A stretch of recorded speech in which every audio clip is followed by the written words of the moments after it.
কিছু অ্যাডিশনাল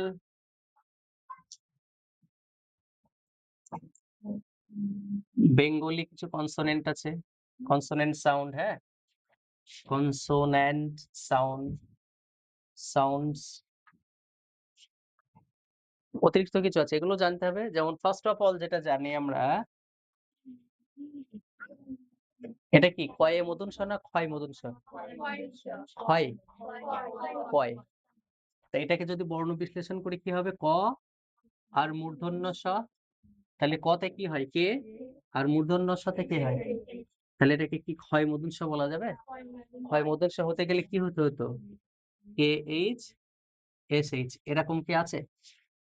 ক্ষয় মদন স হবে তাহলে কয় মূর্ধন্য স, তাহলে কে এস এইচ। ঠিক আছে। যদি কারো নাম ধরো ক্ষুদিরাম, তাহলে কি হবে? এক্সাক্ট এর রাইটিংটা যেটা স্পেলিংটা কি হবে? K S H U D I R A M, Khudiram. তাহলে এই যে কে এস এইচ, এটা যদি আমরা ঠিকঠাক না জানতে পারি, কি যে উচ্চারণ সে করবি সে জানে, অ্যাট দ্যাট মোমেন্ট সেটা বোঝা যাবে যে কি। হ্যাঁ, খুশিরাম হাসিরাম যা হবে করবে। ঠিক আছে। যাই হোক, কখনো কখনো কেউ কেউ আবার এই কে এইচ দিয়েও শুরু করে, এটা দিয়েও শুরু করে, ক্ষুদিরাম, এটা দিয়েও বলা যায়, বাট প্রপার যে নিয়মটা সেটা হচ্ছে কে এস এইচ দিয়ে বলতে হবে। ঠিক আছে। আচ্ছা, এইবার কয়ে মূর্ধন্য ষ গেল।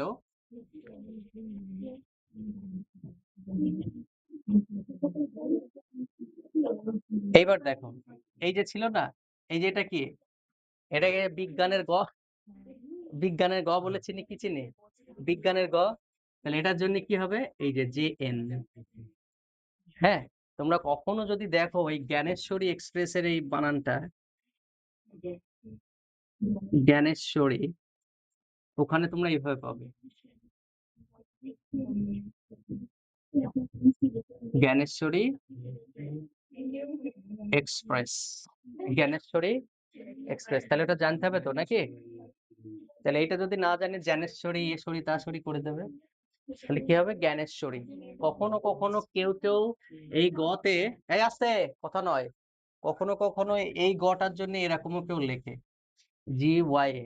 ঠিক আছে, কখনো কখনো এরকম দেবে জ্ঞান, এই যে জ্ঞান। ঠিক আছে। আচ্ছা, তাহলে এটা গেল। এইবার দেখ,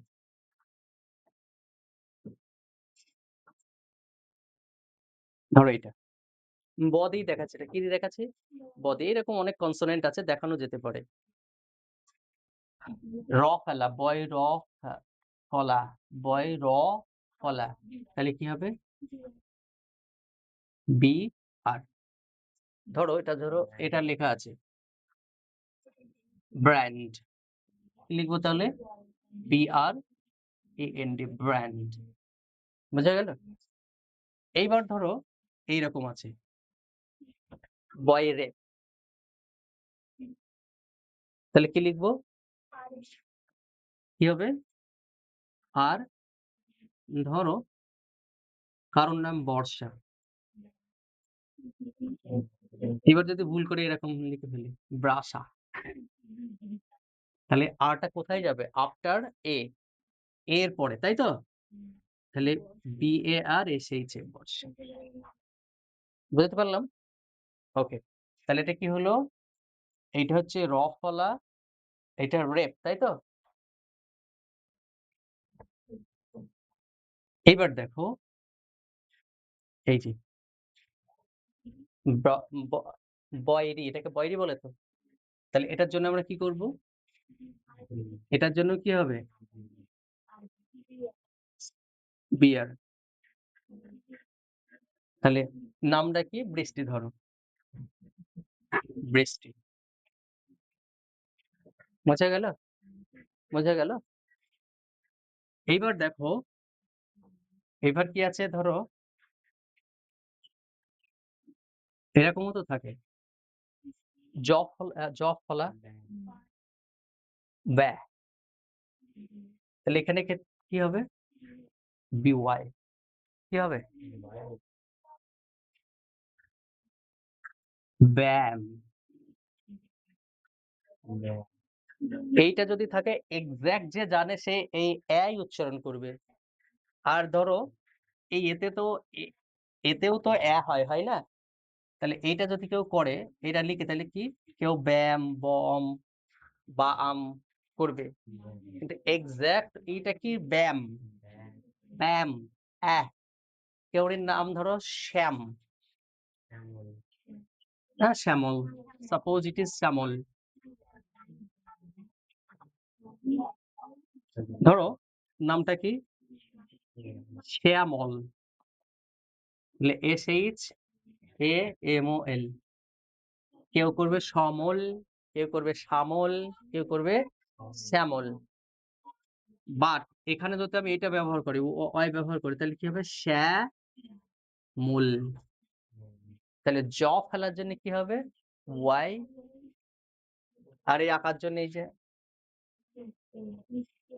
শ্যামল। ঠিক আছে? তাহলে এইগুলো খেয়াল করতে হবে।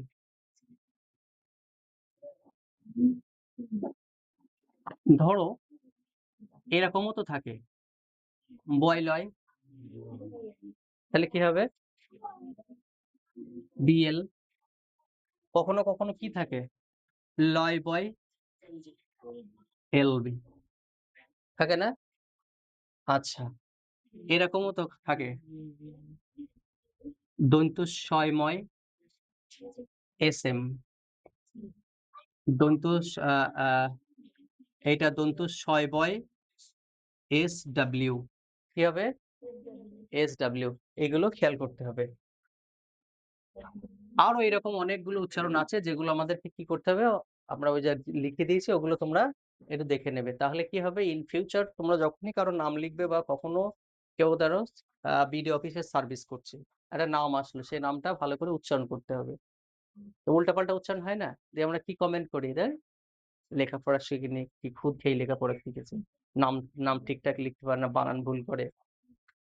বানান এমনি তো ভুল আছে, এইগুলো যে ঠিকঠাক না জানবে। অনেকে জানে, অনেকে আমরা আরো ভালোভাবে জানবো। জানে যারা চাকরি করছে, যারা করছে জানে না? অবশ্যই জানে। কিন্তু আমরা ব্যাপারটাকে আরো ভালোভাবে জানবো যাতে আমাদের ভুলভ্রান্তি কম হয়। ঠিক আছে? ওকে। তাহলে এটা গেল। বুঝতে পেরেছো? এইবার যেটা হবে সেটা হচ্ছে আমরা একটু IPA নিয়ে আলোচনা করে আজকের ক্লাসটা এন্ড করে দেব। ঠিক আছে? চলো। এটাই